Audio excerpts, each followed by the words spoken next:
15 minute بعد وہ لوٹے اور مہک کو بتایا کہ حشاب جانے والی بس تو صبح چلی گئی تھی اور اب وہ بس کل آئے گی۔ یہ سن کر مہک پریشان ہو گئی۔ تم رات کہاں رہو گی؟ جہاں کہتی ہو ہم تم کو پہنچا دیتے ہیں۔ کل صبح 7 بجے سے قبل ادھر آ جانا، وادی سون والی سواری تم کو مل جائے گی۔ وہ حیران بیٹھی تھی۔ لگتا ہے رات رہنے کو تمہارا کوئی ٹھکانہ نہیں ہے۔ اگر مجھ پر بھروسہ کرو تو میرے ساتھ میرے گھر چل سکتی ہو۔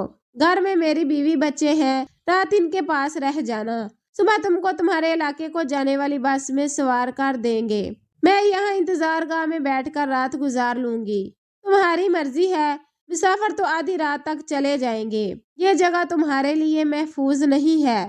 پولیس بھی رات کو چیکنگ کرتی ہے، مگر وہ ان اجنبیوں کے ساتھ کسی طور جانے پر راضی نہ تھی۔ تبھی اس شخص نے اپنے ساتھی سے کہا، چلو چلتے ہیں، ہماری بس نکل جائے گی، دیر نہ کرو، یہ لڑکی تو ہمیں لے ڈوبے گی۔ بس واقعی آہستہ آہستہ اڈے سے نکل رہی تھی۔ وہ دونوں تیز قدموں سے چلے۔ تبھی مہک نے خود کو اکیلا اور غیر محفوظ محسوس کیا اور اجنبی کو پکارا۔ اجنبی ٹھہر گیا۔